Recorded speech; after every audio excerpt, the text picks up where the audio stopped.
अस्सलाम वालेकुम। बिस्मिल्लाहिर्रहमानिर्रहीम।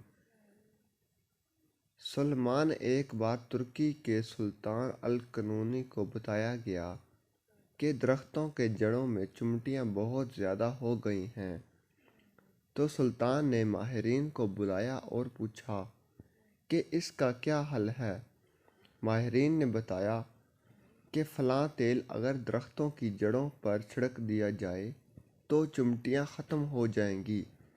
मगर सुल्तान की आदत थी कि कोई भी काम करने से पहले इसके बारे में शरई हुक्म मालूम करते हैं। इसलिए खुद चलकर रियासती मुफ्ती, जिनको शेखुल इस्लाम कहा जाता था, के घर गए।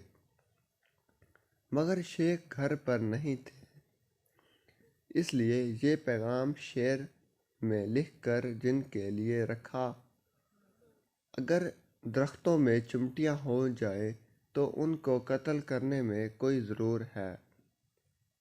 जब शेख आया और पैगाम देखा तो जवाब में ये लिखा, अगर इंसाफ का तराजू कायम हो तो चिमटियाँ सिर्फ अपना हक लेती हैं। शेख ने इशारा दिया कि ज़्यादा अहम क्या है।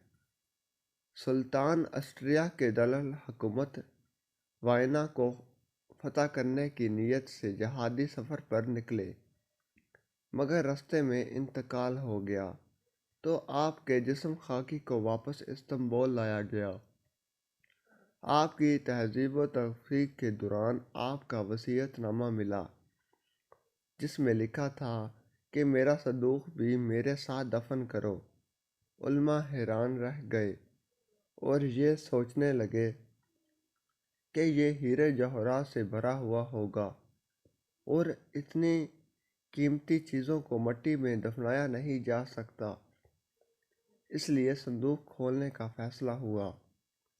संदूक खोल दिया गया तो ये देखकर हैरान हो गए कि इसमें वो तमाम फतवे थे जो उलमा से लेने के बाद सुल्तान ने इक़दाम किए थे, और साथ दफनाने का मकसद ये था कि अल्लाह को सबूत पेश करूं कि मैंने कोई भी हुकूमती फ़ैसला इस्लाम के ख़िलाफ़ नहीं किया, बल्कि उलमा से बाकायदा फतवा लेकर किया।